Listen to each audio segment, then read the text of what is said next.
ketika kamu nanti ya menemukan ujian-ujian yang berat, cobaan-cobaan yang sangat berat, maka pasti di dalam ujian itu ada ayah, ada tanda kuasa Tuhan yang akan bantuin kamu, ada tanda keagungan Tuhan, ada tanda cinta Tuhan, ada tanda kasih Tuhan.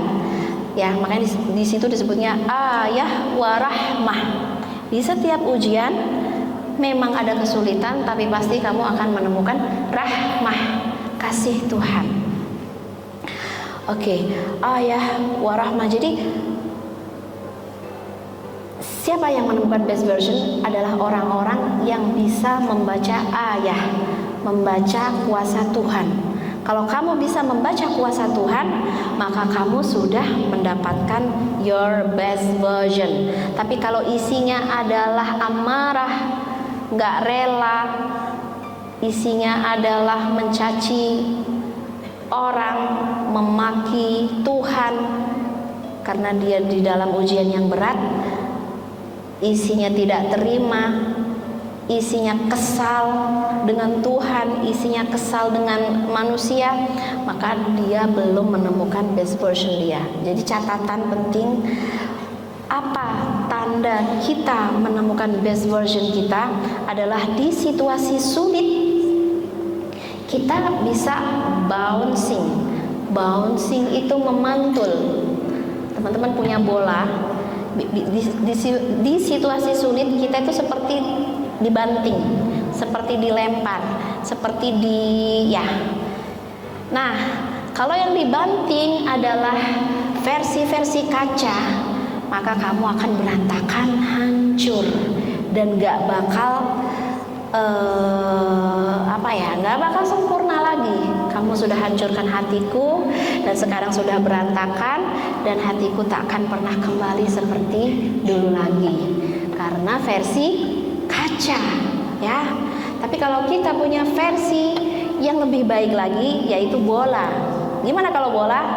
Makin dibanting, makin kita memantul, bounce, ya, rebounding, boom, naik lagi, boom, naik lagi. Itu menemukan best version.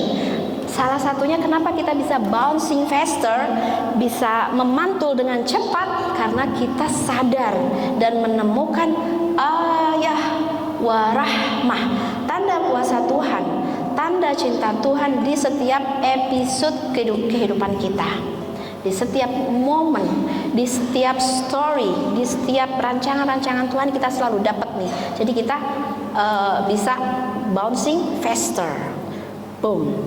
Ntar dulu aku lagi dilempar dan aku pengen santai dulu. Ya nggak apa-apa juga sih, terserah ya. Yang penting jangan berantakan, karena kalau udah berantakan itu nyusunnya lagi ya rada susah ya, namanya juga berantakan. Oke, idealnya seperti ini, tapi ternyata juga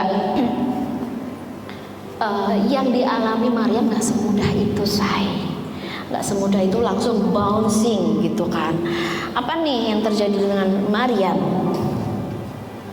Oke, jadi Jibril tadi udah ngasih tahu, Allah kasih kamu ujian, Allah kasih kamu kabar yang aneh seperti ini adalah menjadi ayah warahmah gitu kan.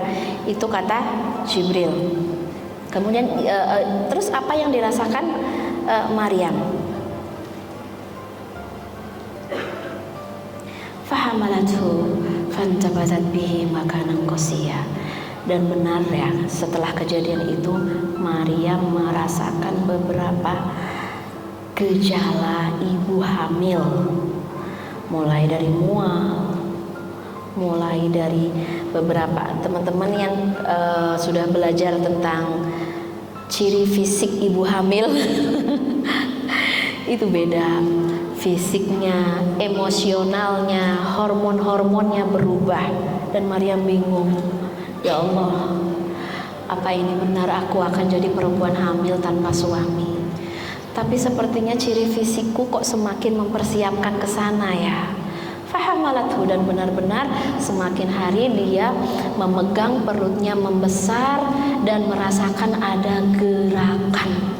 janin di perutnya Allah. Ya, apa yang beliau rasakan? Fantabadat bihi makanan qasiyah. Sudah, maaf ya kalau bahasa anak zaman sekarang, sudah dia memang aslinya introvert, hamil makinlah dia introvert.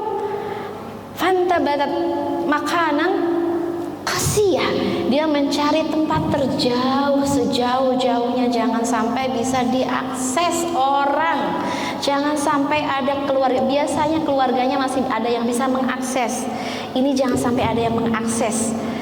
Karena Maryam sendiri bingung. Di dalam sejarah manusia nggak ada ceritanya perempuan hamil tanpa lelaki.